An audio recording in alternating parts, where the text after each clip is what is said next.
The rain hammered against the windows of the Manhattan penthouse as Elena Morales stood in the marble foyer, water dripping from her worn coat onto the pristine floor. She clutched a small, battered suitcase, everything she owned in this country, or so it seemed. "You're the new nanny?" Victoria Ashford's voice cut through the silence like a knife. The woman descended the curved staircase, her designer heels clicking with each step, her eyes scanning Elena from head to toe with undisguised contempt. "Yes, ma'am. I am Elena. I come for take care of your son." Elena's words came slowly, deliberately, each syllable carefully formed but unmistakably accented. Victoria's perfectly sculpted eyebrow arched. "My God, they sent someone who can barely speak English to teach my son." She turned to her husband, Richard Ashford, who stood near the window, absorbed in his phone. "Richard, did you hear this? The agency sent us someone who sounds like she just got off the boat." Richard barely glanced up. "Just handle it, Victoria. I have the Singapore deal closing tomorrow." "I have very good reference," Elena continued, reaching into her bag with trembling hands. "I work with many children. I help them very much." The head butler, James, appeared from the side corridor, his expression carefully neutral, but his eyes betraying a flicker of sympathy. "Mrs. Ashford, perhaps we should give her a chance." The agency did say. The agency clearly lowered their standards. Victoria snatched the papers from Elena's hands, barely glancing at them. "These references are from families I've never heard of. No one important," she thrust them back. "Fine, you're here now. But understand this. My son, Christopher, is not some common child. He attends the most prestigious private school in Manhattan. He needs someone who can actually communicate properly, not someone who mangles the English language." Elena nodded slowly, her eyes downcast. "I understand, ma'am. I do my best. Your best better be exceptional." Victoria's voice dripped with condescension. "Christopher is 12 years old, and he's been struggling lately. His grades have dropped. His teachers say he's distracted, unfocused. I need someone who can get through to him, not someone who'll teach him broken English. When I meet Christopher, right now, follow me." Victoria spun on her heel, not bothering to see if Elena followed. They climbed 2 flights of stairs. Victoria refused to let the help use the family elevator until they reached a door at the end of a long hallway. Victoria knocked sharply. "Christopher, your new tutor is here." No response. She knocked again, harder. "Christopher Alexander Ashford, open this door right now." Slowly, the door cracked open. A thin boy with messy dark hair and red-rimmed eyes peered out. His shirt was untucked, his tie loosened and askew. "This is Elena. She'll be helping you with your studies from now on." Victoria pushed the door wider. "Elena, this is my son. Try to make yourself useful." Christopher's room was enormous, larger than many apartments, but somehow felt empty. Expensive gadgets lined the shelves, unopened. Sports equipment gathered dust in the corner. On his desk sat a pile of textbooks, papers scattered everywhere, many marked with red ink and failing grades. Elena stepped inside quietly. "Hello, Christopher." "Is okay I come in?" The boy shrugged, returning to his desk where he'd been staring at a math worksheet, his pencil hovering uselessly over the page. Victoria lingered at the door.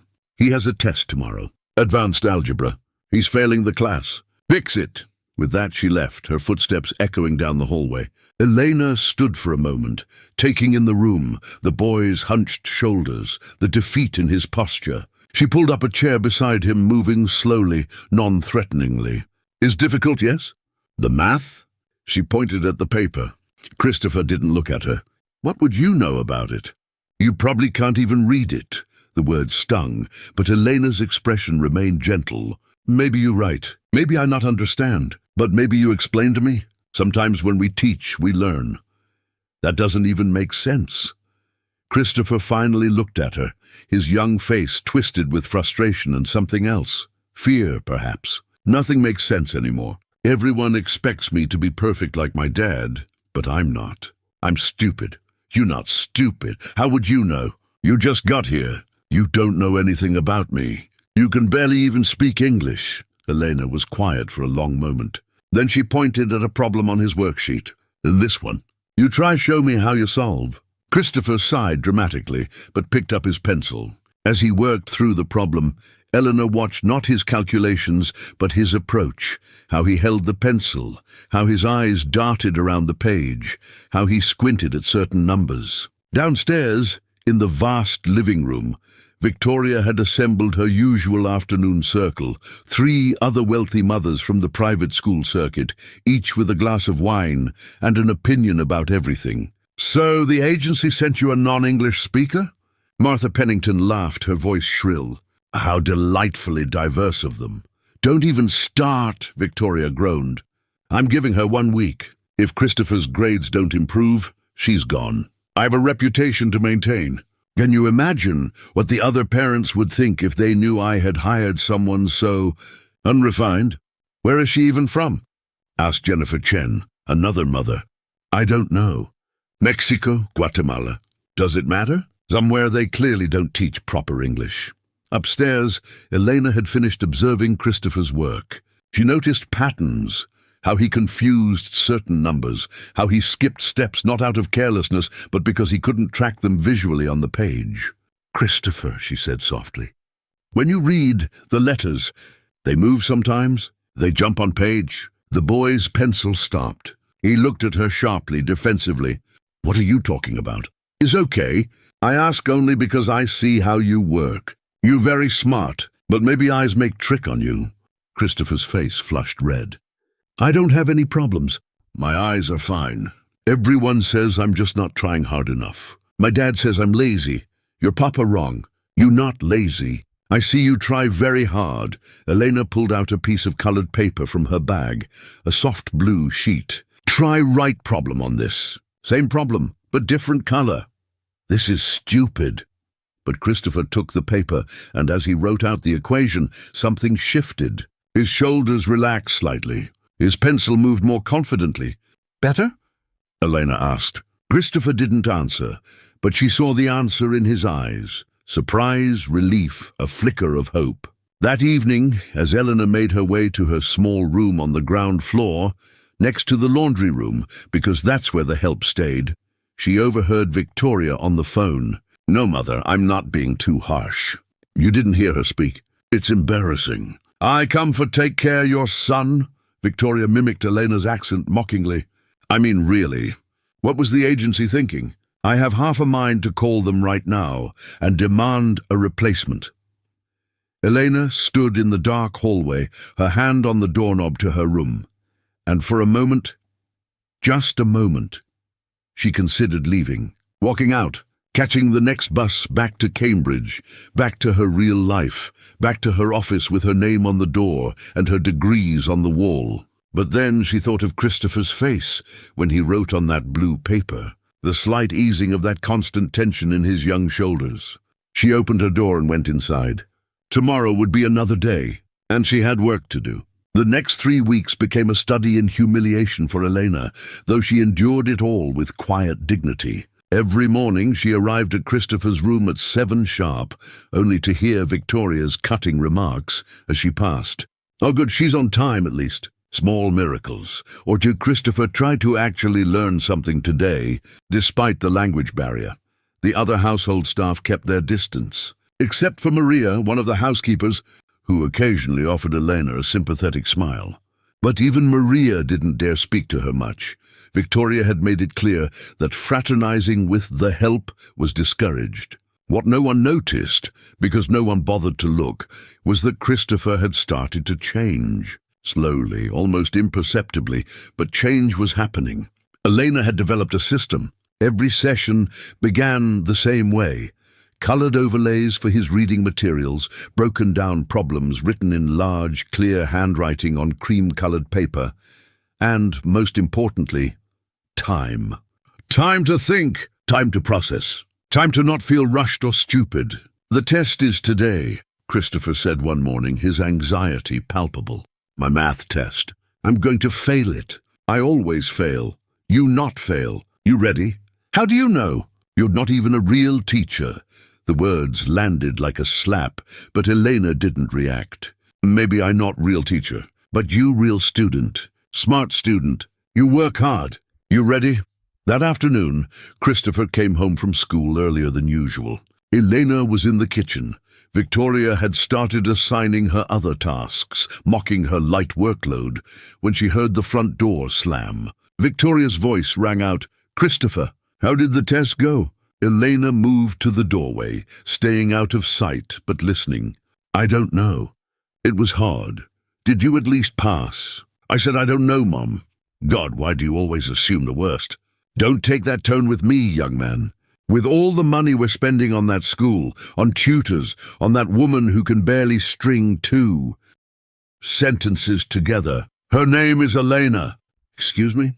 "Her name is Elena, not that woman. And she's the only one who actually helps me, instead of just yelling at me about how I'm not trying hard enough or how I'm embarrassing you." The silence that followed was deafening. Elena heard Victoria's sharp intake of breath, the dangerous quiet that preceded a storm. "Go to your room now," Christopher thundered up the stairs. Victoria remained in the foyer, and Elena could picture her, fists clenched, jaw tight, looking for someone to blame. That someone walked into the kitchen 5 minutes later. "Mrs. Ashford," Elena said quietly. This isn't working." Victoria's voice was ice cold. "I don't know what you're doing with my son, but he's never spoken to me that way before. He's becoming disrespectful, defiant. Maybe he not defiant. Maybe he just... I don't recall asking for your opinion. You're here to improve his grades, not to make him rebellious." Victoria folded her arms. "His father and I will be discussing your continued employment here this weekend. I suggest you start looking for alternative arrangements." 3 days later, the results came back. Christopher had gotten an 87 on his math test, his highest grade all year, not just in math, in any subject. Richard Ashford saw the grade first. He was in his study, barely paying attention to the email from Christopher's school, when the number caught his eye. He read it again, certain there was a mistake. "Victoria," he called out. "Victoria, come here!" She appeared in the doorway, a glass of white wine already in her hand at 3 in the afternoon. "What is it?" "Christopher got an 87 on his algebra test." "He what?" She crossed the room in 3 strides, snatching the phone from Richard's hand. "That can't be right. He was supposed to fail. He always fails." "Well, he didn't fail this time." Richard leaned back in his leather chair, a slow smile spreading across his face. "Maybe that tutor is actually worth something after all." Victoria's expression darkened. "Don't be ridiculous. This is probably a fluke. One test doesn't mean anything, but it wasn't a fluke." Over the next 2 weeks, Christopher's grades began to climb across the board. An 82 in English, a 90 in history. His science teacher sent an email noting that Christopher had participated in class discussion for the first time all semester, and had asked remarkably insightful questions about the solar system. The change should have been celebrated. Instead, it became a source of tension. Victoria couldn't reconcile it. The cognitive dissonance was too great. How could this woman, this person she dismissed, mocked, looked down upon, be the reason for her son's transformation? So she looked for other explanations. Maybe the school had lowered its standards. Maybe Christopher was cheating. Maybe the teachers felt sorry for him and were grading easier. One afternoon she barged into Christopher's room during a session with Elena, her face flushed with wine and indignation. "I need to see what exactly you're doing with him. I need to understand how you're getting these results." Elena stood slowly, moving to the side. "Of course, Mrs. Ashford, we work on reading comprehension today." Christopher read passage and answer questions. Victoria picked up one of the papers from the desk, a passage from a classic novel printed on cream-colored paper with a light blue overlay on top. "What is this? Why is there colored plastic on his reading?" "It'd help him see words better." The contrast. What are you talking about?" "Christopher, why do you need this? Can't you read like a normal person?" Christopher's face went red. "Mum, it actually helps. I can focus better when..." "This is absurd. You don't need special accommodations. You just need to try harder." Victoria ripped the overlay off the page, crumpling it in her hand. "There, read it normally." Christopher stared at the page, the words immediately beginning their familiar dance, jumping and swimming across the white background. His throat tightened. I I can't or won't." Victoria's voice rose. "Because I'm beginning to think you're using this woman as an excuse for your laziness. She's enabling you, making you think you need special treatment when really you just need discipline."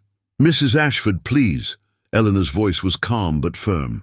"Christopher work very hard. He not lazy. He have difficulty with visual processing. His medical condition. He needs support, not punishment." Victoria whirled on her. "And what would you know about medical conditions? Are you a doctor now, in addition to being a barely literate nanny?"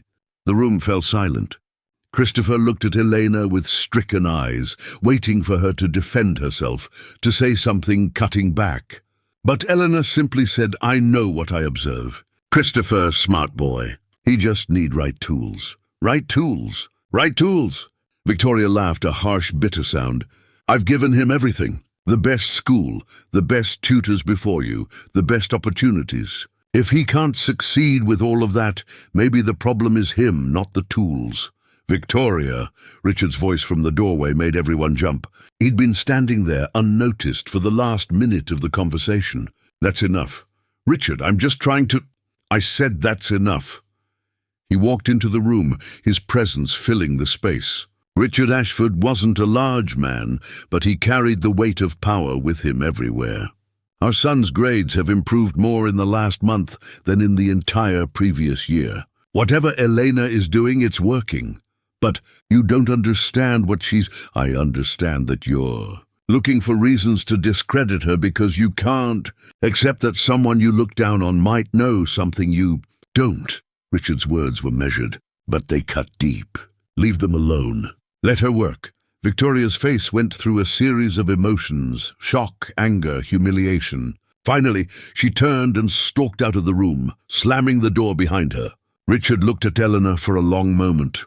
"Thank you," he said quietly, "for helping him."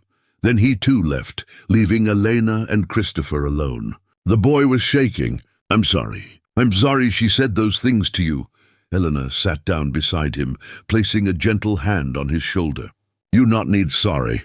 You not responsible for other people's words, but she was so mean, and you didn't even fight back." "Sometimes," Elena said softly, "the best fight is continue doing what you know is right, no matter what people say." She picked up the crumpled blue overlay from where Victoria had thrown it, smoothing it out carefully. "Now we continue with lesson?" Christopher nodded, wiping his eyes quickly. As they returned to work, neither of them noticed Victoria standing outside the door, listening. Her hand was pressed against the wall, her perfectly manicured nails digging into the expensive wallpaper. She couldn't explain it, couldn't rationalize it, but something about Elena unsettled her deeply. It wasn't just that Christopher was improving. It was the way her son looked at this woman, with respect, with trust, with something Victoria suddenly realized she hadn't seen directed at her in a very long time. And that scared her more than she was willing to admit. The turning point came during the Ashford Foundation Gala, an annual event where Manhattan's elite gathered to celebrate their own generosity while donating a fraction of their wealth to various causes. This year's theme was education reform, which Victoria found deliciously ironic given recent events. The penthouse was transformed into a glittering showcase. Crystal chandeliers, ice sculptures, champagne towers, 200 guests, each representing either vast wealth or significant social influence, mingled in their designer gowns and tailored tuxedos. Elena had been instructed to keep Christopher upstairs, away from the party. "He'll just be bored," Victoria had said, though the truth was she didn't want to explain why her son's tutor looked like she'd come from a thrift store rather than a boutique. But at 7:30, disaster struck. Dr. Margaret Holloway, the keynote speaker, a renowned education reformer and the architect of a revolutionary new learning program, cancelled at the last minute. Food poisoning from a questionable oyster at lunch. She was in the emergency room, definitely not delivering any speeches tonight. Victoria was in a panic. The entire evening was built around Dr. Holloway's presentation. The donors had come specifically to hear her speak about innovative approaches to learning differences and educational accessibility. "Find someone else," Victoria hissed to her assistant. Call the university. Call the foundation. I don't care who you get. Just find me a speaker in the next 30 minutes. Richard stood by the windows, watching the city lights, his expression grave. It's not that simple. Everyone in this room came to hear Holloway specifically. If we cancel the keynote, we lose credibility. The foundation loses credibility. Then what do you suggest? Before Richard could answer, Christopher appeared at the top of the stairs. He was supposed to be in his room, but the commotion had drawn him out. Mom, what's wrong? Nothing. Go back to your room. But I heard you say Dr. Holloway cancelled. That's the lady who studies learning disabilities, right? The one I saw on that documentary. Victoria waved him away dismissively. Yes. Now please, Elena knows about that stuff. The room seemed to pause. Victoria turned slowly. What did you say? Christopher came down a few steps. Elena, she knows about learning. Disabilities and different teaching methods. She's been teaching me about visual processing issues and multisensory learning approaches, and Christopher, Elena is your tutor, not a doctor or a professor. She knows more than anyone I've ever met. Christopher's voice was gaining strength. She's taught me more in 2 months than I learned in 2 years. Maybe she could talk about what actually works instead of just theories. Victoria laughed, a sharp, dismissive sound. You want me to put the nanny on stage in front of 200 of the most influential people in New York? The woman who can barely conjugate a verb? Well, Victoria, Richard's tone was warning. No, Richard, this is absurd. I'm not humiliating our family by what would you have me talk about? Everyone turned. Elena stood in the hallway that led from the back stairs, still wearing her simple grey dress, the only nice thing she owned, her hair pulled back in a neat bun. She'd been coming up to check on Christopher when she'd heard the conversation. Victoria stared at her. You can't be serious. You need speaker, yes? About education? About learning differences? Elena's accent was as pronounced as always, her grammar as broken. I can speak about this. About how Christopher learned. About what worked for him. Absolutely not. Victoria's face was flushed. I'm not putting you on that stage. The grammatical errors alone would be, let her try. Richard's voice cut through the room. He was looking at Elena with an expression his wife couldn't quite read. We have nothing to lose. If it's terrible, we cancel and apologize. But if she can give these people even a fraction of what they were expecting, Richard, you cannot be 20 minutes. He looked at Elena directly. Can you speak for 20 minutes about Christopher's learning experience? Elena met his gaze steadily. Yes. Then you're on in 10 minutes. He turned to his wife. Make the introduction. Victoria looked like she might explode. Her carefully constructed world was crumbling. The help speaking to her guests. It was unthinkable. It was social suicide. But Richard had made his decision, and in their marriage, his word was final on matters of business. And the foundation was business. 7 minutes later, Victoria stood at the microphone, her smile so forced it looked painted on. Ladies and gentlemen, I apologize for the confusion. Dr. Holloway was unable to attend tonight due to a medical emergency. However, we have a wonderful surprise for you. Someone with real practical experience in educational innovation will be sharing insights from the front lines of learning development. Please welcome Elena Morales. The applause was polite but confused. Who was Elena Morales? The name meant nothing to these people. Elena walked onto the small stage that had been erected in the main living room. She stood behind the podium, looking out at the sea of faces, judgmental, skeptical, already dismissive. She gripped the edges of the podium, and when she spoke, her voice carried that same broken English, that same heavy accent. Thank you for listening to me tonight. I know I am not who you expect. I know I not speak English so good. A few uncomfortable laughs rippled through the crowd. Victoria wanted to sink through the floor. But I want to tell you about one boy. Boy who everyone say is lazy. Everyone say is not trying. Everyone say just need to work harder. Elena's eyes found Christopher, who stood near the stairs with his father. But this boy, he not lazy. He have beautiful mind. He see world different way. And when we give him right tools, when we stop expecting him to learn like everyone else and start teaching him like himself, something amazing happened, she described in her halting, imperfect English, Christopher's journey. The colored overlays, the multisensory approaches, the patience required to let a child process information at his own pace instead of at the pace demanded by standardized testing. The audience was still skeptical, but they were listening. Despite the grammar errors, despite the accent, there was something genuine in her words, something that came from real experience rather than academic theory. Many children like Christopher. They're smart, they're creative, they have so much to give, but we make them feel stupid because they not learn same way as other children. We break them before they even have chance to grow.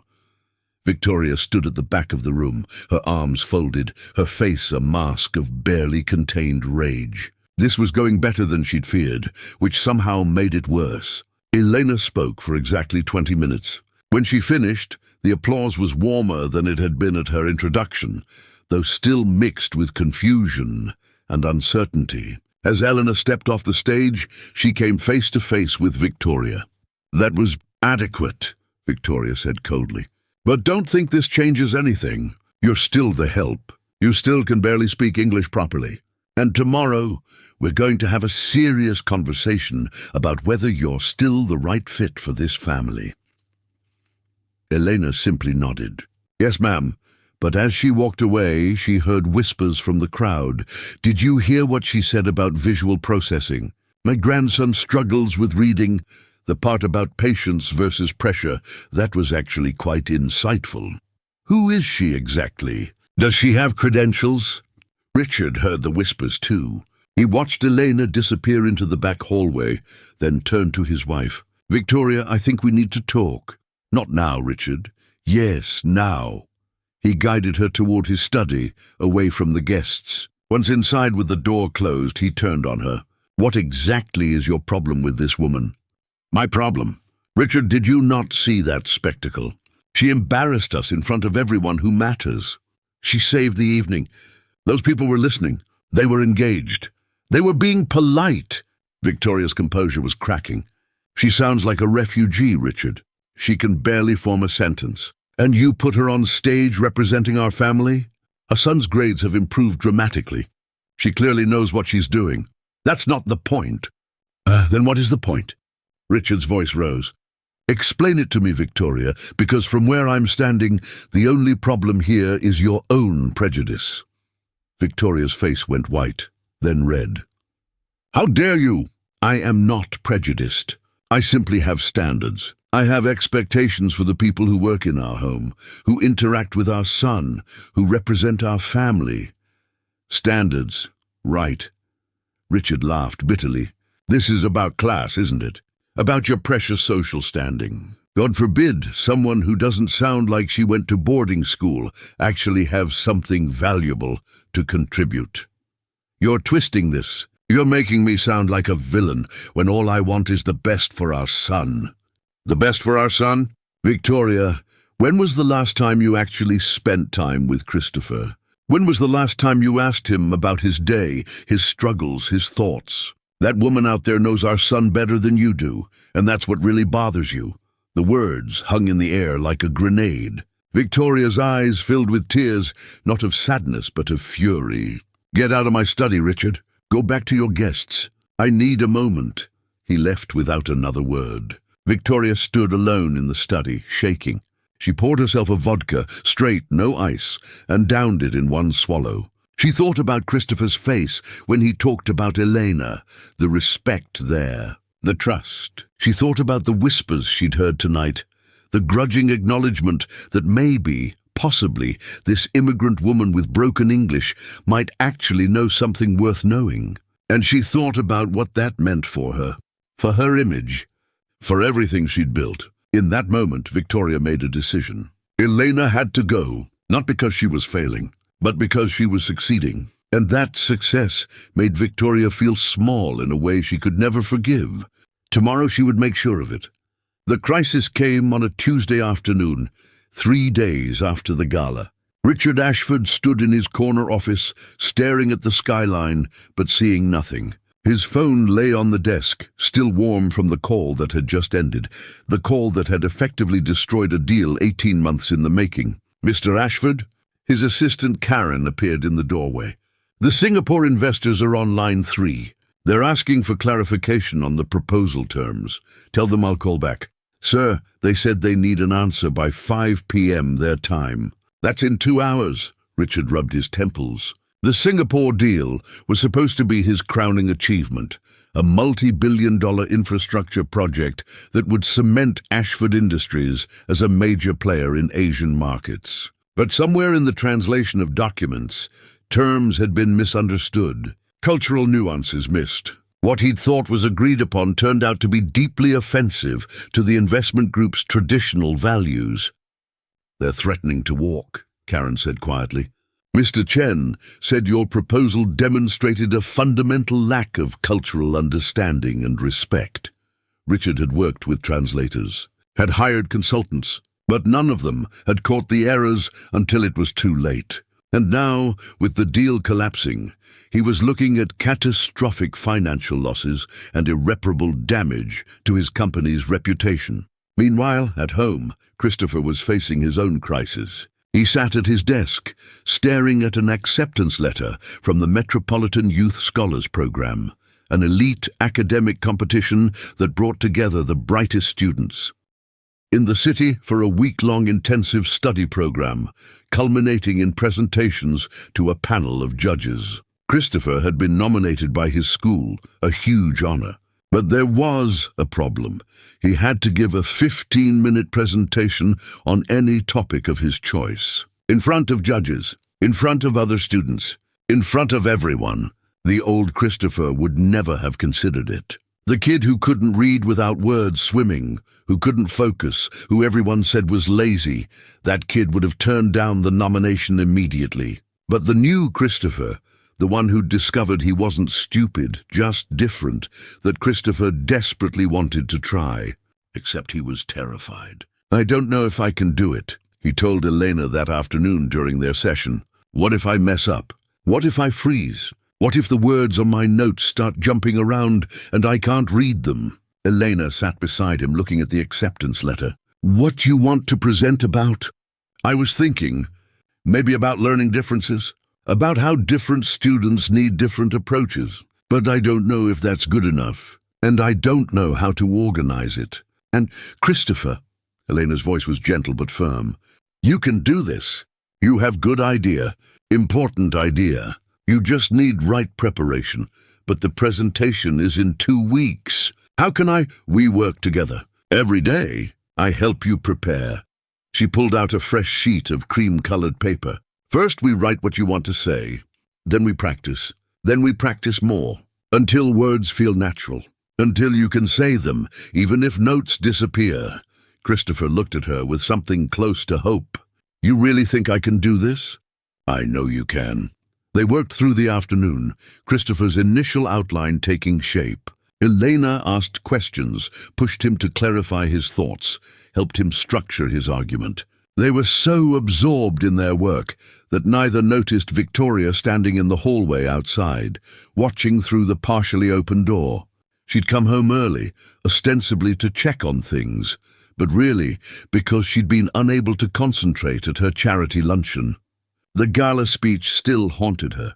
The way people had looked at Elena with something approaching respect. The way her own social circle had whispered about it afterward, some impressed, others scandalized. And now, watching Elena and Christopher together, seeing the easy rapport between them, Victoria felt that familiar surge of resentment. This woman had invaded her home, her family, her life. And somehow, impossibly, she'd made herself indispensable.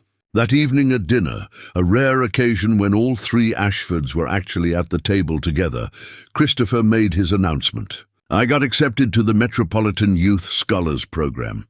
I'm going to compete." Victoria's fork paused halfway to her mouth. "The Scholars Program?"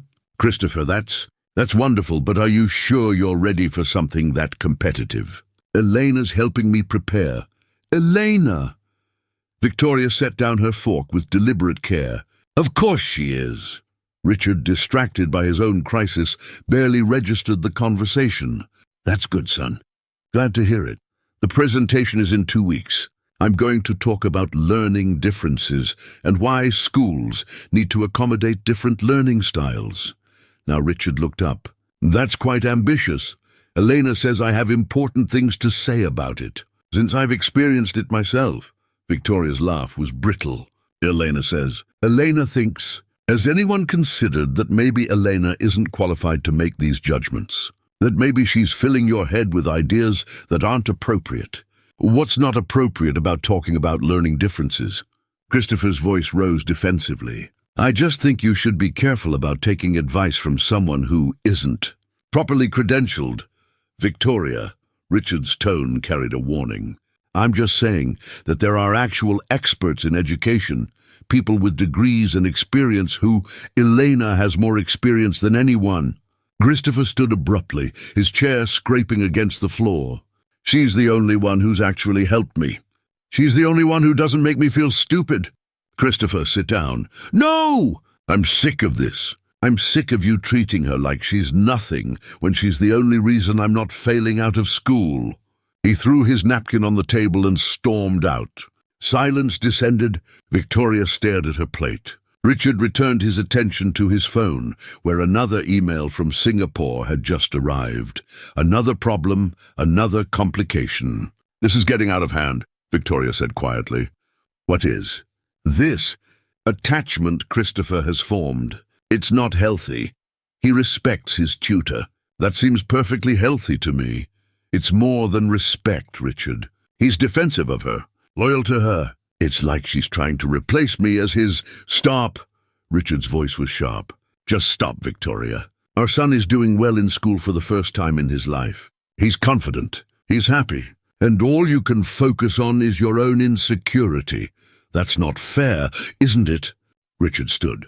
I have work to do.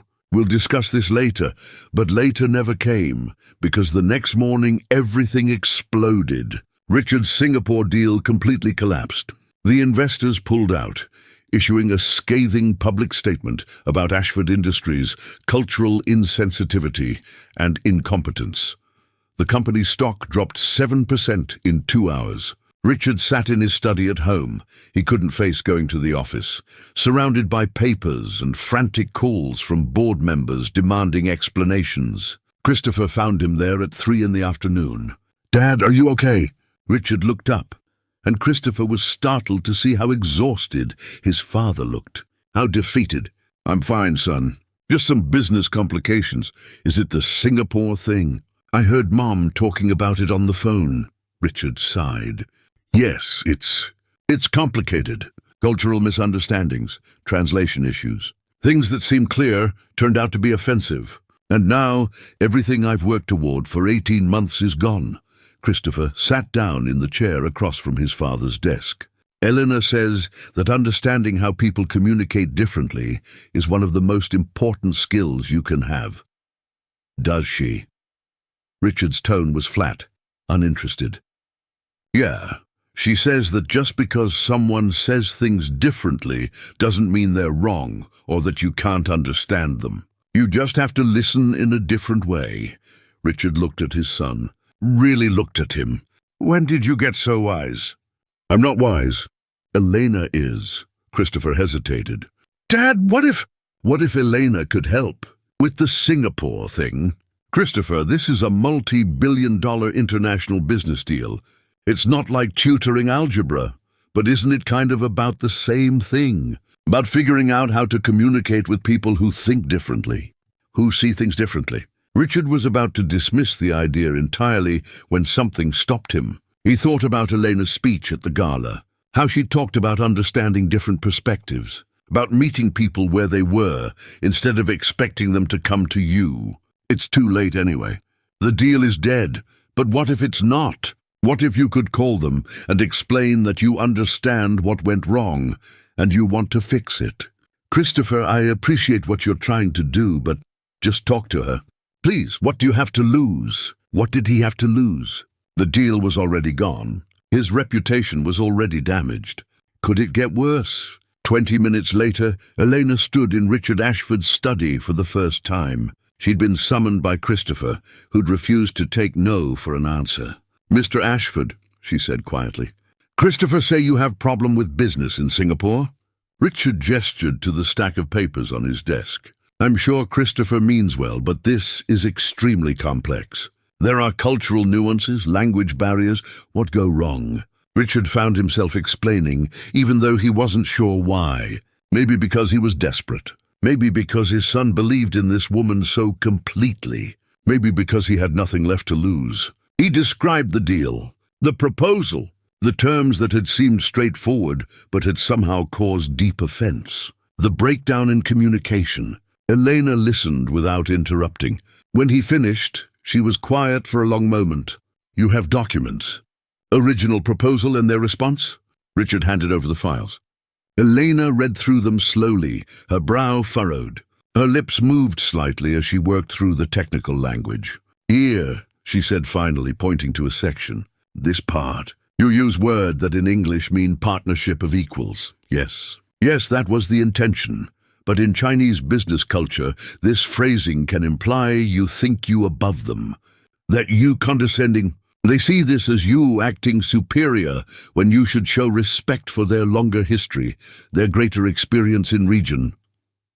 Richard stared at her. "How do you know that?" "And here," she pointed to another section.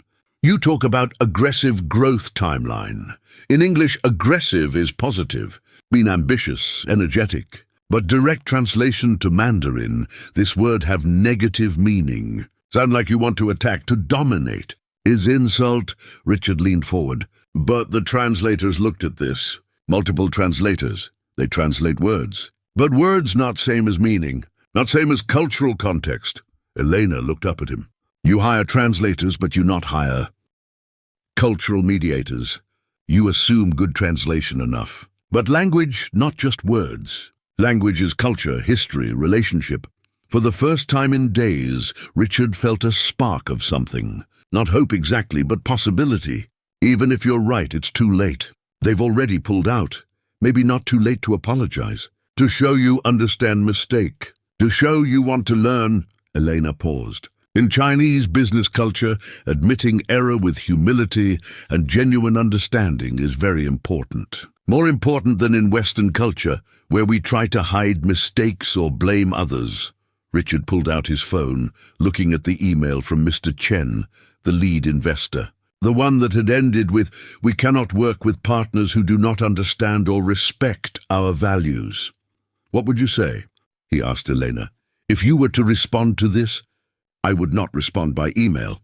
Too impersonal for such serious offense. I would call.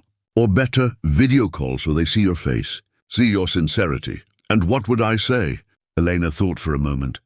Then in halting but careful English, "You say, 'Mr. Chen, I call because I realize I make serious mistake. Not just in document, but in approach. I assume good translation enough. I not take time to understand your culture, your values, your way of doing business. This was disrespectful and I apologize. I'm not asking you to reconsider deal. I only asking you accept my apology and my promise to learn from this mistake." Richard listened. Then he said, "You're saying I shouldn't try to save the deal at all. If you try to save deal, you show you only sorry because deal failed, not because you disrespect them. They will not believe you." Elena met his eyes. "But if you apologize with no expectation, only genuine understanding of your mistake, then maybe they consider that you are person who can learn, who can grow, and that is person worth doing business with." Richard sat back in his chair. Everything Elena had just said went against his instincts as a businessman. You never gave up. You never admitted defeat. You fought until the last possible second. But he'd been fighting, and it had only made things worse. "Christopher," he called out. His son appeared in the doorway immediately. He'd been hovering, listening. "Go get your mother. Tell her to come to my study right now." When Victoria arrived, she looked annoyed. "Richard, I'm in the middle of planning the—" She stopped when she saw Elena standing there. "What is she doing here?" "Possibly saving my company." Richard turned to his wife. "Call the Singapore office. Get Mr. Chen on video call in the next hour. Tell him I want to speak with him personally. Richard, we've been trying to reach him for days. He's not taking our calls. Tell him I'm calling to apologize. Not to negotiate, just to apologize. He'll take that call. Victoria looked between her husband and Elena, confusion warring with suspicion. What is going on? Just make the call, Victoria. 50 minutes later, Richard Ashford sat in front of his computer screen, looking at the face of Mr. Chen, the elderly businessman whose respect he'd lost through carelessness and cultural ignorance. Elena stood off to the side, out of view of the camera, but where Richard could see her. She'd helped him prepare what to say, how to say it, even how to position his body to show proper respect. Mr. Chen, Richard began, thank you for taking my call. I know you have no obligation to speak with me after the disrespect I have shown you and your colleagues. Mr. Chen's face remained impassive, but he was listening. Richard continued, following Elena's guidance. I called because I realize I made serious mistake. Not just in proposal document, but in approach. I assumed professional translation was enough. I did not take time to truly understand your culture, your values, your way of conducting business. This was disrespectful, and I apologize sincerely. He paused, then said, I am not calling to ask you to reconsider business deal. I only ask that you accept my apology and my promise to learn from this mistake. Silence on the other end. Mr. Chen's expression remained unreadable. Then slowly the older man nodded. Mr. Ashford, I appreciate your call. Very few Western businessmen understand importance of proper apology. I had help understanding it, Richard admitted. Oh? Richard hesitated, then made a decision. Mr. Chen, someone explained to me that I was not just making translation errors, but cultural errors. That I was treating your language and culture as if they were simply different words for same concepts, when in fact they represent different ways of seeing the world entirely. This is true, and this is why we were so offended. Mr. Chen leaned forward slightly. Who helped you understand this? Richard glanced at Elena, who shook her head slightly. She didn't want credit, but Richard pressed on. A member of my household staff. Someone I had been underestimating, much the way I underestimated the importance of cultural understanding in our business dealings. Something shifted in Mr. Chen's expression. Not quite a smile, but a softening. Perhaps this mistake taught you more than just about business. It did, sir. Mr. Chen was quiet for another long moment. Then, Mr. Ashford, I will speak with my colleagues. I cannot promise anything. Deal may still be ended. But your apology was proper and sincere. This means something. Thank you, sir. That's all I can ask. After the call ended, Richard sat motionless for a long moment. Then he turned to Elena, who had remained silent throughout. How did you know all that? Elena's expression was carefully neutral. I read many things, Mr. Ashford.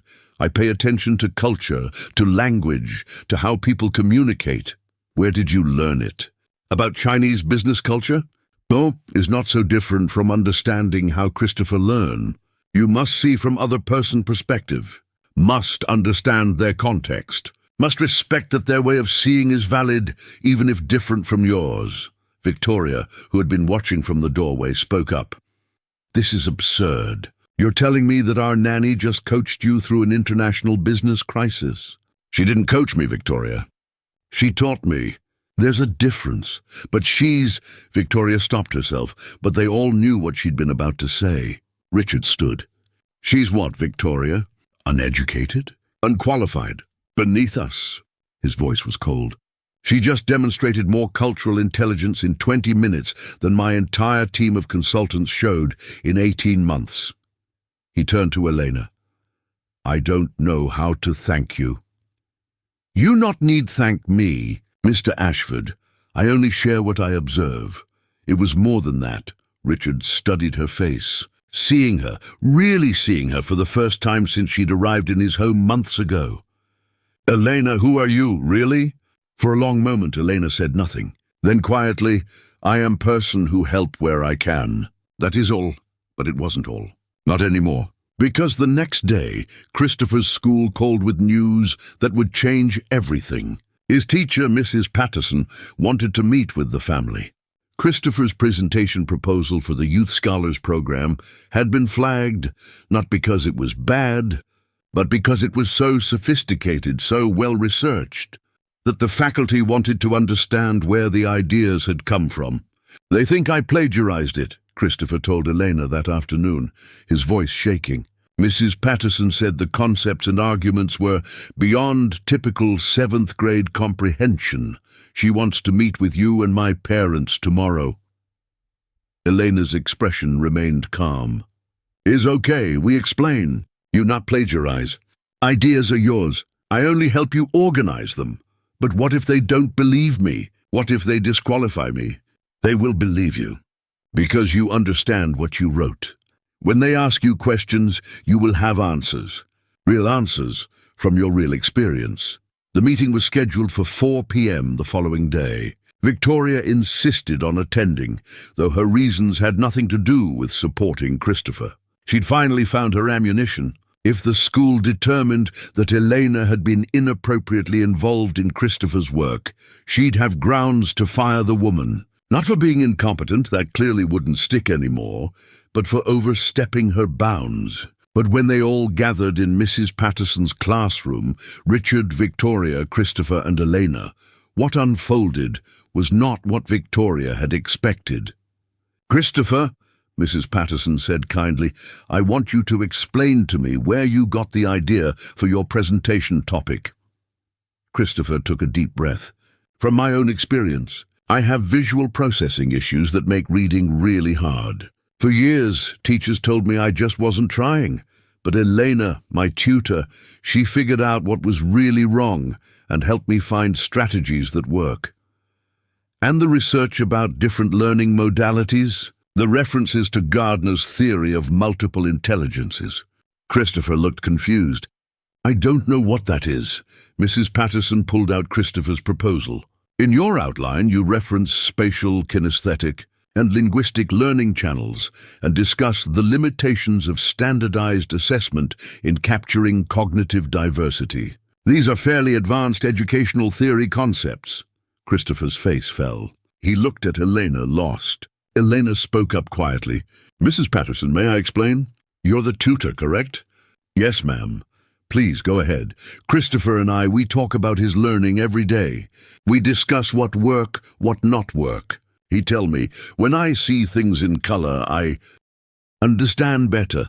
So I explain that some people learn better through vision, spatial learning. He tell me, when I move while studying, I remember more. So I explain kinesthetic learning. He understand these ideas because he live them. But the formal terminology, I give him words for things he already know from experience. I'd not write proposal for him, he write.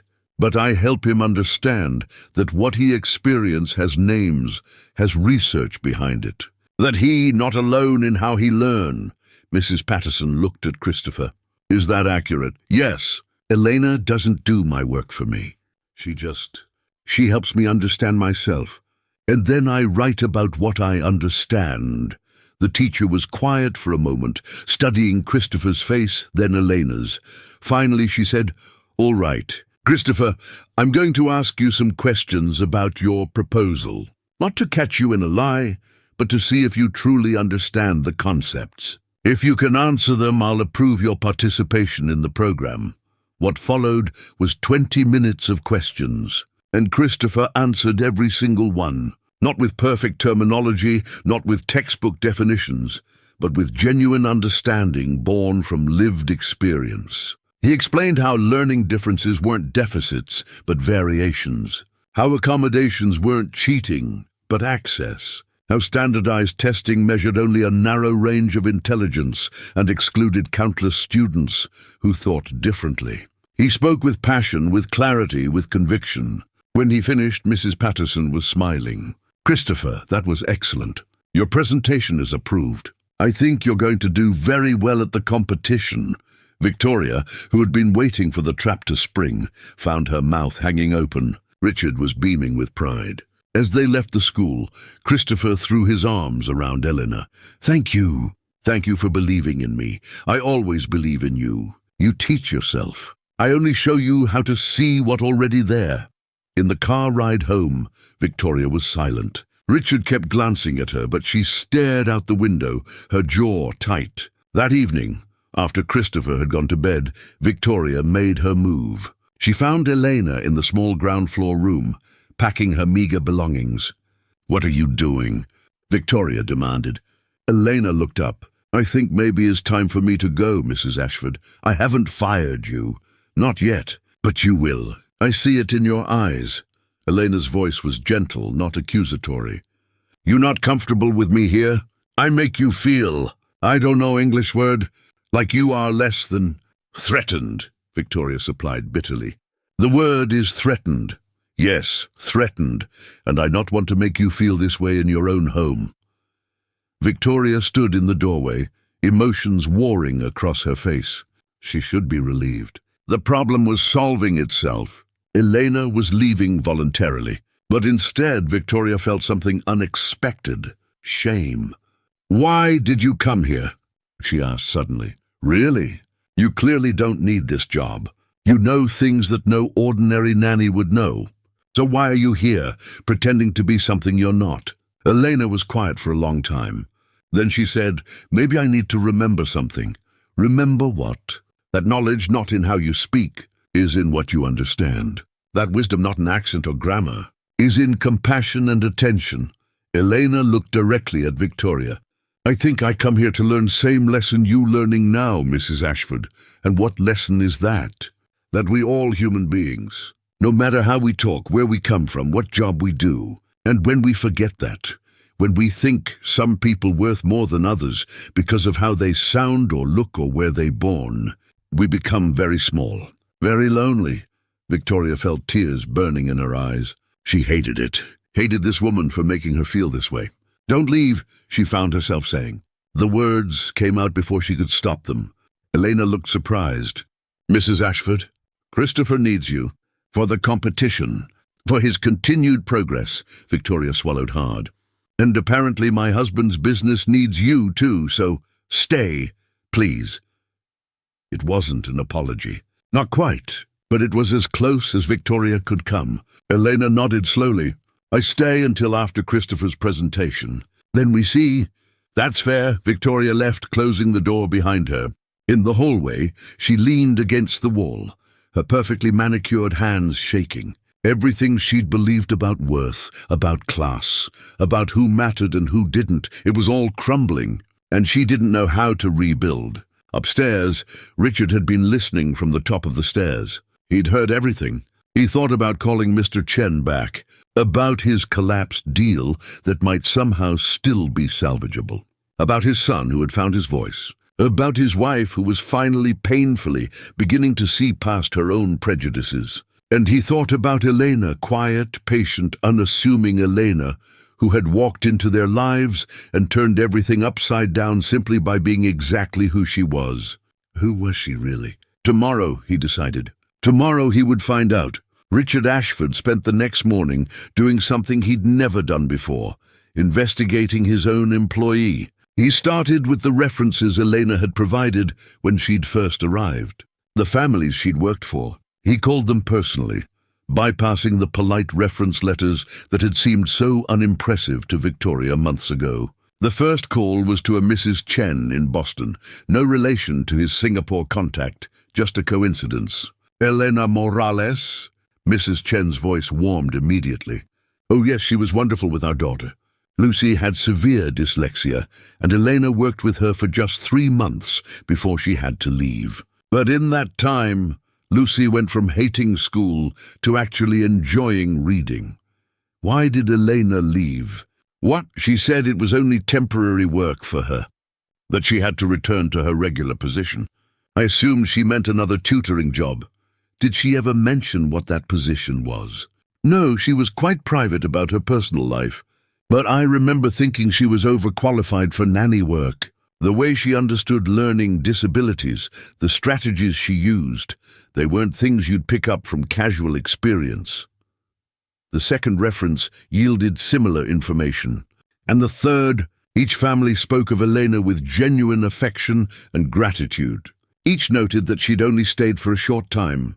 Each remarked that she'd seemed educated beyond what her position suggested. Richard hung up from the last call and opened his laptop.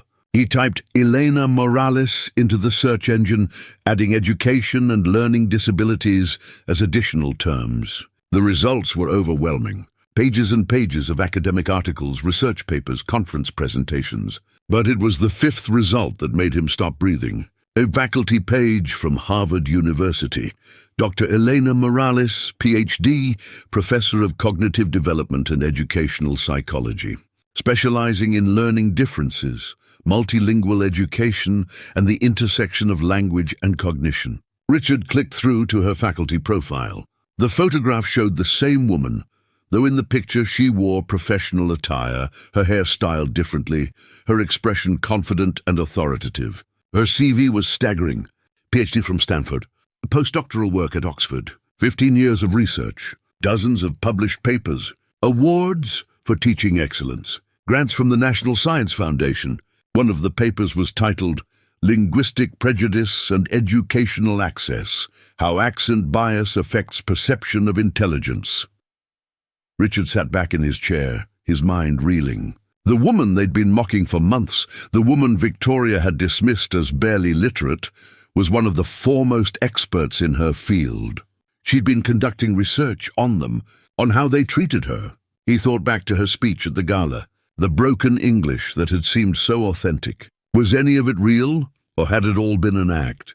A soft knock on his study door interrupted his thoughts. Elena stood there, still wearing her simple grey dress, her posture deferential. "Mr. Ashford? Mrs. Victoria say you want to see me?" Richard studied her face. Now that he knew, he could see it, the intelligence carefully veiled, the education deliberately hidden. "Come in, Elena," and close the door. She did, moving to stand in front of his desk, like a student called to the principal's office. "How long were you planning to keep pretending?" Richard asked quietly. Elena's expression didn't change. "I'm sorry, Mr. Ashford. I don't understand. Dr. Morales." He turned his laptop around so she could see her own faculty page. "Or do you prefer Professor?" For a long moment, Elena, Dr. Morales, stood perfectly still. Then slowly, something shifted in her bearing. Her shoulders straightened, her chin lifted. Even her expression changed, the mask of deference falling away. When she spoke again, her English was flawless, unaccented, precise.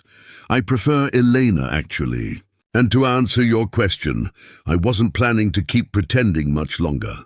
Christopher's competition is in 3 days. After that, I was going to reveal the truth and return to Cambridge." Richard felt a surge of anger. "This was all an experiment to you? My family, my son?" "No," her voice was firm. "It started as research, yes. A study on how accent and apparent education level affect treatment and perception. But Christopher..." She paused, and genuine emotion crossed her face. "Christopher became real to me. His struggles, his growth, that was never part of an experiment. That was me doing what I've always done. Helping children learn, by lying to us, by revealing who you really are." Elena met his eyes steadily. "Mr. Ashford, do you know how you and your wife treated me when you thought I was just a nanny? How the other staff members ignored me?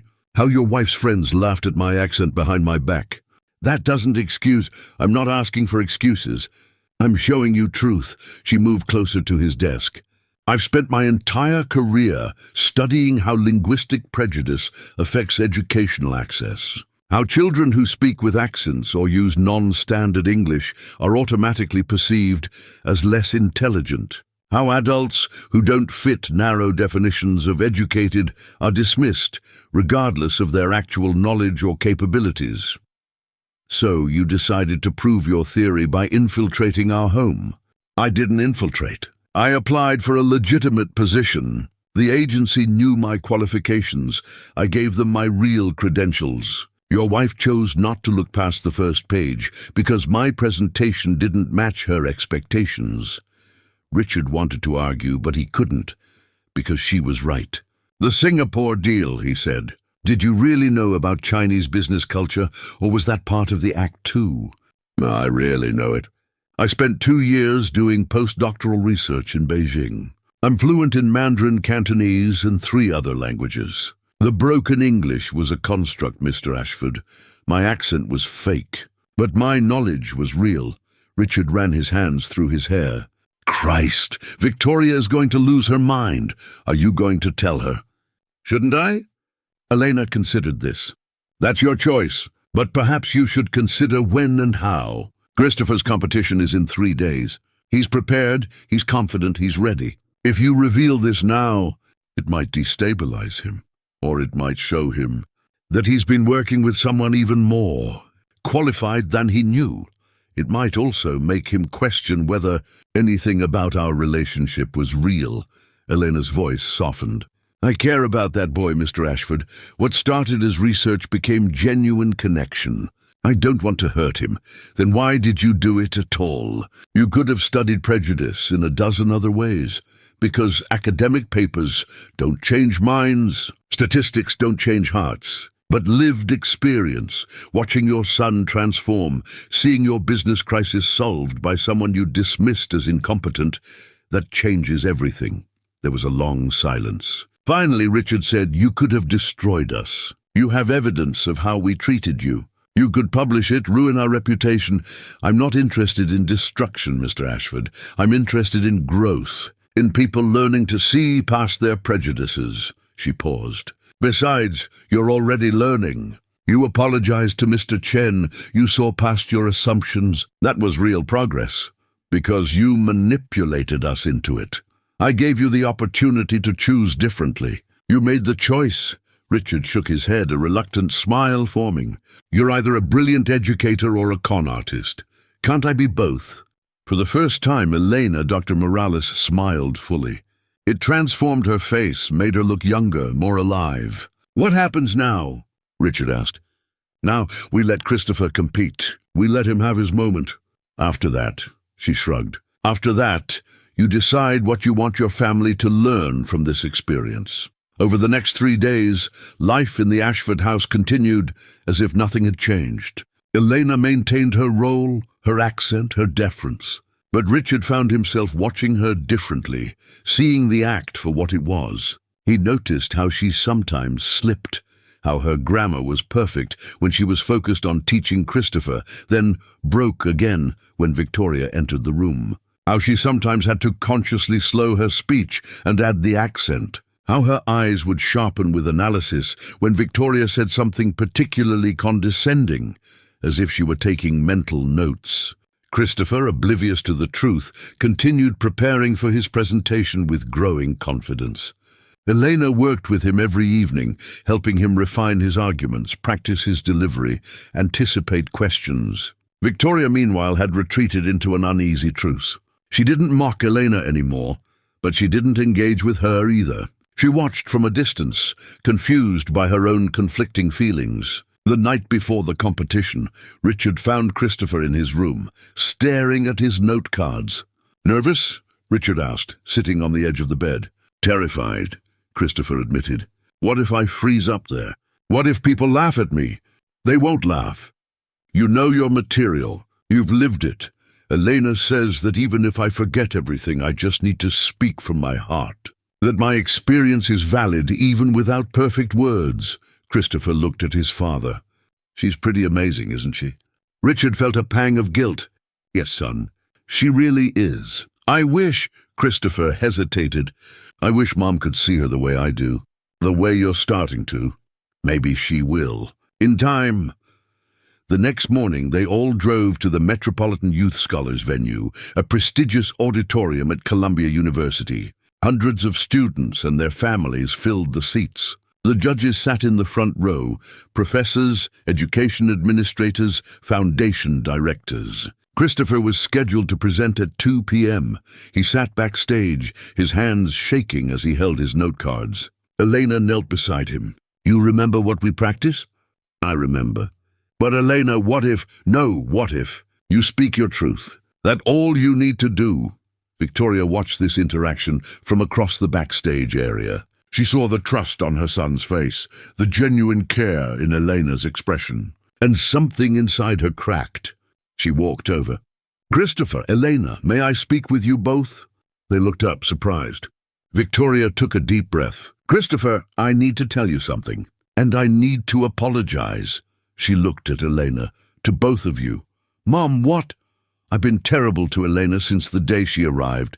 I judged her based on how she spoke, how she looked, where I assumed she came from. I treated her as less than human because she didn't fit my narrow idea of what an educated, valuable person should be. Victoria's voice shook. And I was wrong. Completely, utterly wrong. Christopher stared at his mother, shocked. Elena, you've done more for my son in a few months than I've done in years. You've seen him, really seen him, in ways I was too proud and too blind to do. And I'm sorry. I'm so sorry. Elena's expression softened. When she spoke, her accent was still there, but something had changed in her eyes. Mrs. Ashford, apology accepted. Is never too late to learn. Never too late to grow. I want to do better. I want to be better. I don't know how. You start by see people. Really see them. Not what you expect to see, but who they actually are. Victoria nodded, tears streaming down her face. She reached out and hesitantly took Elena's hand. Thank you for not giving up on us. At exactly 2 p.m., Christopher walked onto the stage. The auditorium fell silent as he stood behind the podium, a 12-year-old boy with a message that most adults never learned. My name is Christopher Ashford, he began, his voice steady. And for most of my life I thought I was stupid, he told his story. The years of struggle, the teachers who said he wasn't trying, the frustration of knowing he understood things but being unable to prove it on tests, the shame of failing again and again. And then I met someone who saw me differently, who didn't see a lazy student or a problem to be fixed, who saw a kid with a brain that worked differently, and who taught me that different doesn't mean wrong. He talked about learning styles, about accommodation versus advantage, about how the education system was built for one type of learner, and everyone else had to struggle to fit. But here's what I really learned, Christopher said, his voice gaining strength. I'd learned that we judge people all the time based on how they appear to us, how they speak, how they look, what job they have, and we miss so much because of it. He looked directly at the judges. My tutor speaks English as a second language. She has an accent. Sometimes her grammar isn't perfect. And you know what? She's the smartest person I've ever met. She understood things about learning that none of my previous tutors, all native English speakers with fancy degrees, ever figured out. In the audience, Richard squeezed Victoria's hand. Elena sat on Victoria's other side, her expression carefully neutral, but her eyes bright. So my presentation today isn't just about learning differences, Christopher continued. It's about human differences, about how we treat people who seem different from us, about how much we lose when we judge without understanding. He spoke for exactly 15 minutes. When he finished, the auditorium was silent for a long moment. Then the applause began. Not polite, perfunctory clapping, but genuine, moved appreciation. The judges conferred. Then the head judge, Dr. Sarah Williams, stood. Christopher Ashford. That was one of the most mature, insightful presentations I've heard at this competition. You spoke from experience and connected it to broader social issues with remarkable clarity. Well done. Backstage, Christopher ran to Elena, throwing his arms around her. I did it. I actually did it. You did perfect. I'm so proud of you. Victoria joined them, hugging her son tightly. You were amazing, sweetheart. Oh, so amazing. Richard was the last to arrive backstage, and his expression was serious. Elena, could we talk? Privately. They stepped into a quiet corner. Christopher and Victoria watched nervously. I've been thinking, Richard said. About what happens next? Elena nodded. I understand. You want me to leave now? I reveal everything and— No, Richard interrupted. I want you to stay, but as yourself. No more pretending. Christopher deserves to know who you really are. We all do. Elena hesitated. Mr. Ashford, the research is over. You've proven your point. Now let's see what happens when we move forward with honesty. You sure about this? I'm sure that my son just gave a presentation about not judging people based on appearances and assumptions. It would be hypocritical for me to ask you to keep pretending. Richard smiled. Besides, I'd really like to have an actual conversation with Dr. Elena Morales instead of the character she's been playing. Elena looked at him for a long moment. Then she nodded. They returned to where Christopher and Victoria waited. Elena took a deep breath. Christopher, there's something I need to tell you. It's important. The boy looked worried. What is it? Are you leaving? Not leaving, but I'd not been completely honest with you. She paused, and when she spoke again, her voice was different, clear, unaccented, precise. My name is Dr. Elena Morales. I'm a professor at Harvard University, and I specialize in studying learning differences and educational prejudice. Christopher's mouth fell open. What? The broken English, the accent, those were part of a research project I was conducting. But you, Christopher, and everything we worked on together, that was real. My care for you is real. The strategies I taught you are real. The only thing that wasn't real was how I presented myself. So you were pretending this whole time? Christopher's voice was small, hurt. I was pretending to be less educated than I am. But I was never pretending to care about you. Elena knelt down to his eye level. Christopher, you are brilliant. You have so much potential, and I am honored that I got to be part of your journey to discovering that. But why? Why pretend? Because I wanted to understand something.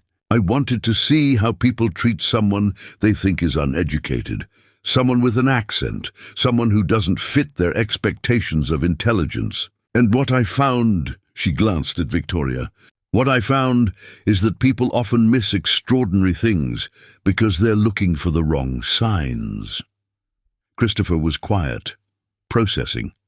Then, so you're really a Harvard professor? I really am. And you could speak perfect English the whole time? I could. And you came here to our house, pretending to be a regular tutor just for research? Yes, though you became much more than research to me, Christopher. You became someone I genuinely care about. The boy thought about this. Then slowly a smile spread across his face. That's actually kind of cool. I mean, I learned from a Harvard professor and didn't even know it. Victoria laughed, a real, genuine laugh. Leave it to you to find the silver lining. Can I ask you something? Christopher looked at Elena. All those things you taught me about learning styles, about visual processing, about how my brain works, would you have taught me the same things if you were being yourself? Absolutely. The only difference would have been that you might have trusted me more quickly because of my credentials. But the work we did, that would have been exactly the same. Then I don't care. Christopher hugged her again. You helped me. That's what matters. Richard cleared his throat. Dr. Morales, I have a proposition for you. Oh, stay, not as a tutor, as a consultant.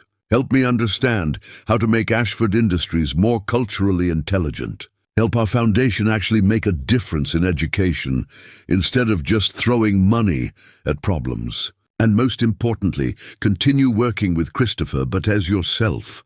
Richard, I have a position at Harvard. Take a sabbatical. 1 year. I'll pay you 3 times what Harvard does, plus research funding for any projects you want to pursue.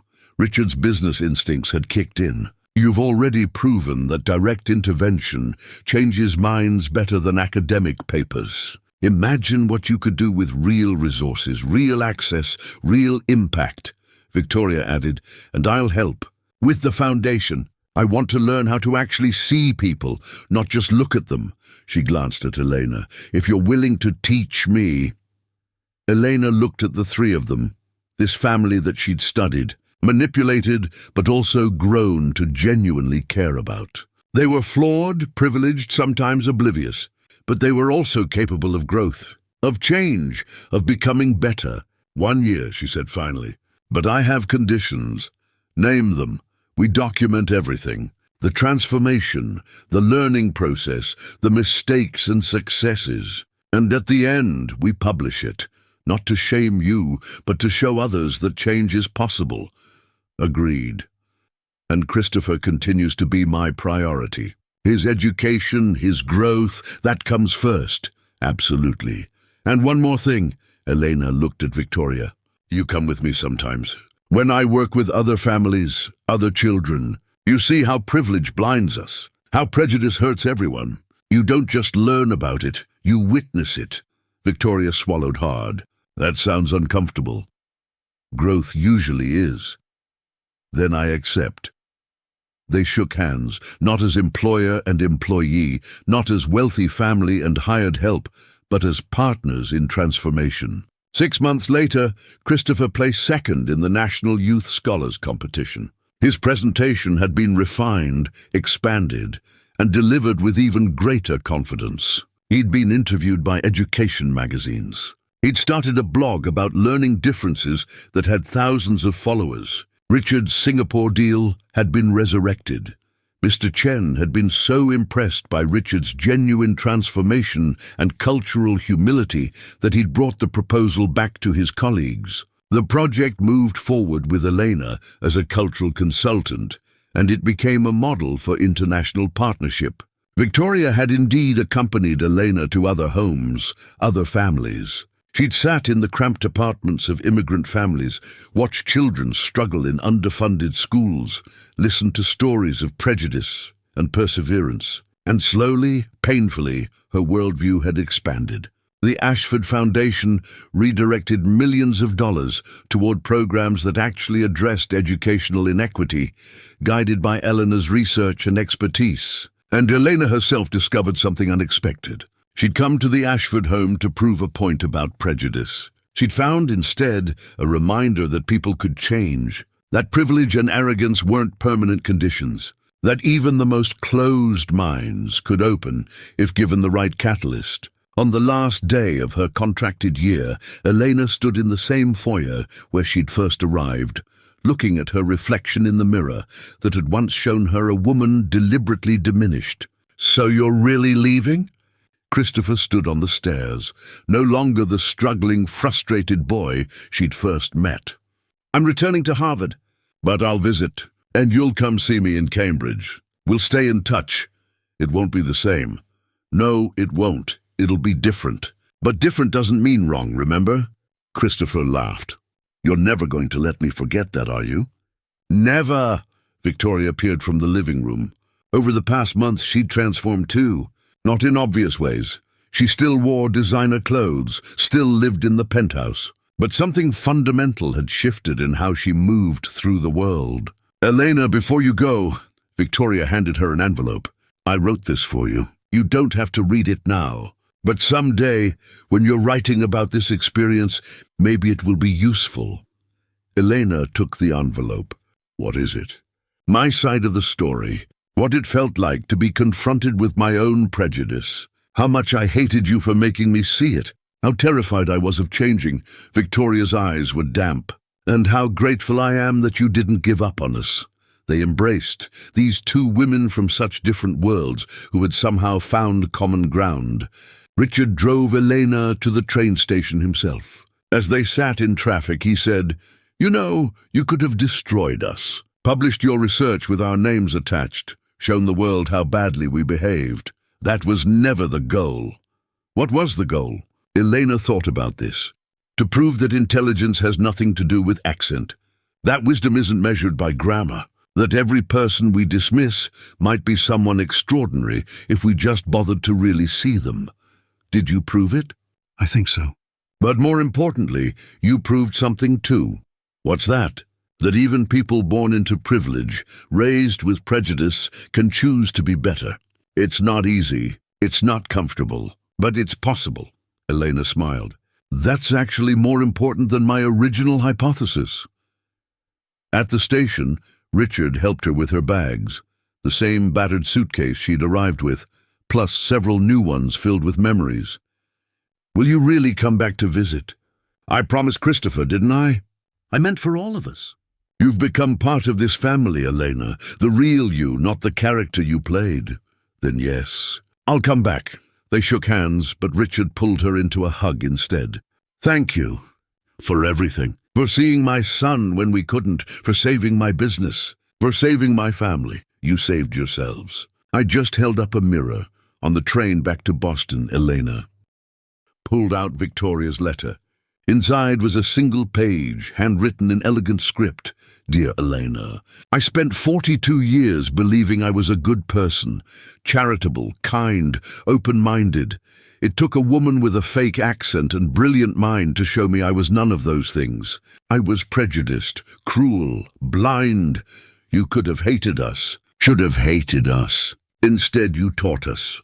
And in doing so, you gave me something I didn't know I was missing, the chance to become who I always thought I was. I'll never be perfect. I'll still make mistakes. But now at least I'll see them.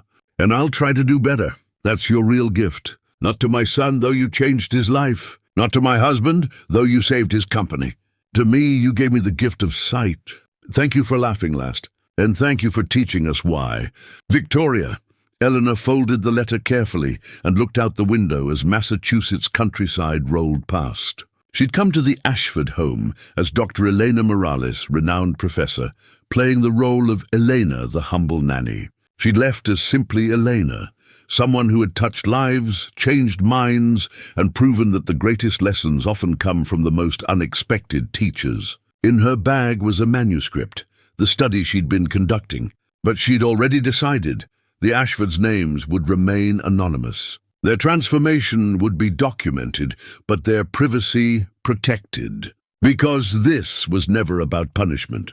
It was about possibility. The possibility that anyone could learn, that everyone deserved the chance to grow, that the measure of a person wasn't where they started, but where they chose to go.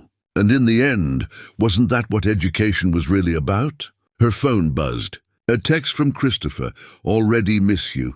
But I'm speaking at my school assembly next week about learning differences. Wish me luck. Elena smiled and typed back, you don't need luck. You have something better. You have your voice. Use it. Outside the train window, the world rushed past. Inside, Elena Morales, professor, researcher, teacher, friend, closed her eyes and smiled. They had laughed at the poor nanny's broken English, until she revealed she was a Harvard professor.